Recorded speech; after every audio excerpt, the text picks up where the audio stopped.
a dog that has good manners. And this is something that, especially when the dogs come through for the full service training, that we really try to emphasize on.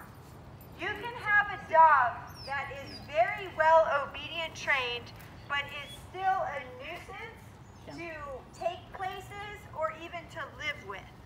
And I want to explain why that is.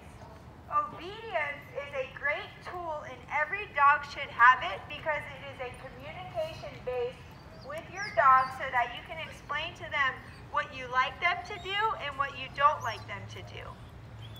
Manners, sometimes dogs just have very good manners and you don't have to use your obedience that much because on a whole, they're just pretty well behaved. Sometimes what you'll find is dogs that have good manners might be a little bit of lower energy dogs, or maybe they are older dogs, or maybe they're dogs that just have a lot of freedom and don't necessarily have exposure to, say, walking down the city streets or having your neighbor's dogs walking around. So what I want to emphasize today is how do we get our dog to have good mannerisms and using our obedience to help us guide that. So by a show of hands here, how many of your dogs do you think have good manners? Forget obedience, just good manners.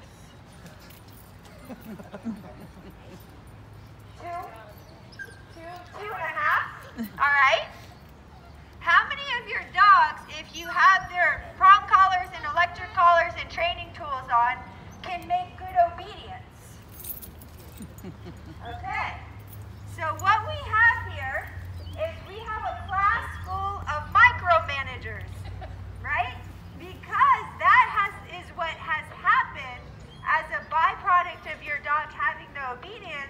You guys are able to say, okay, they're not doing what I want them to do, so here I can give them an obedience command and I can counter command them from whatever was happening before. I can almost distract them.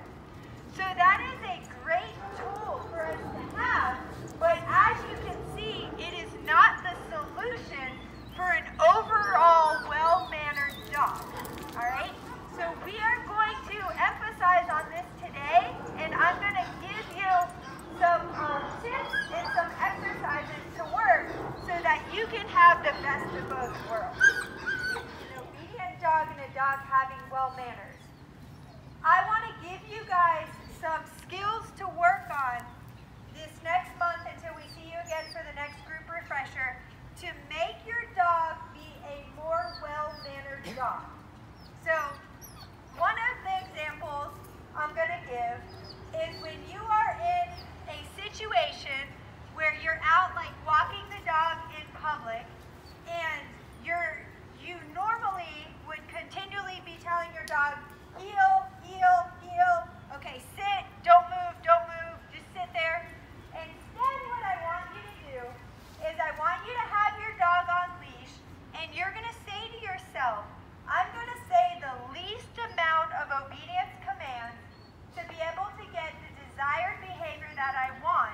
The only thing I'm going to watch for is when there's something that I don't like that you do, such as lunging or pulling on the leash, or maybe jumping up if someone walks to say hi.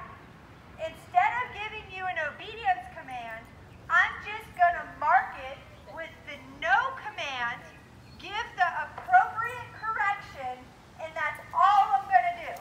I'm not going to ask you to sit, I'm not going to ask you to down or heel. I'm going to have underlying mannerisms that I am consistent about correcting. That's number one. Number two is when you're around the house and it's a little bit more lax and you don't have your leashes and your collars on.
dog at random.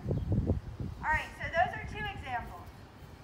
A third example is we have a few whiners in the class. Like whiners, I call it anxious energy. A well-mannered dog isn't going to just sit there and make noise to attract attention to themselves. So ultimately, when you have a dog that is whiny, it's like Sansa is a great example because she's just sitting here whining. So in other words, she's saying, well, I don't know what to do with myself. I don't know why I'm here. No one's telling me what to do. I'm just going to start whining. When you have a dog that does this, I'm trying to be consistent for the class. How I want you to correct it is she starts whining, and I want you to put her in a place command or take her and just put her like we'll do an exercise right now. She's whining, tell her enough. Walk her over to the fence.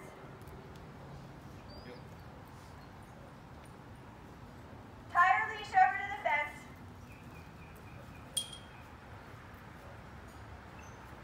And walk away. Yep, walk away. That's okay. It's working. Yep. So what I want you to do is I want you to make the consequence for her to be away from you. Make sure that you don't give her the heel command though, because we want to, right when she's whining and carrying on, you're going to say, no, enough, walk over, tie her to something, turn around, walk away. Don't forget I told you to put her in a place. Just tie her to something, put her on, if you guys are outside and there's a park bench or something, tie her to the park bench, give her some space away from you, wait until she settles down, go back to her. Don't pet her, don't do anything, untie your leash. Go back to where you were. We're going to use the natural consequence of them wanting to be with us, and then we're saying, nope, you act like that, you don't get to be near me. Let's see if it worked. And you have to play around with it, especially with your shepherds. Your shepherds are very vocal dogs. So don't get a dog, because what happens is they keep building drive. The more they whine, the more they build drive, the more anxious energy, and then it just becomes a huge nuisance. So those are the three exercises that I want you guys to work on. Walk her over? No. No. Those are the three exercises that you guys are going to work on. Good, tie her back up. And this time the correction is going to be a longer duration away from you. And if she whines over there, don't worry about it. Oh, we had another whine. Good, let's see.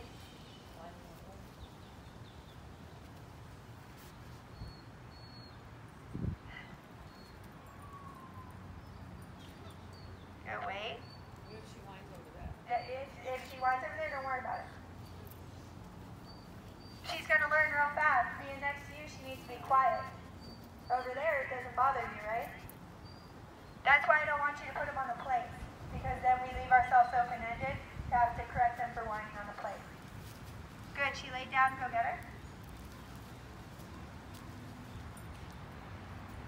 All right, good. Any questions on the difference between having a mannered dog and an obedient dog? And next month, I expect them all to be so well-mannered, you barely even have to tell them any obedience, and then we're not going to be micromanagers anymore. Okay?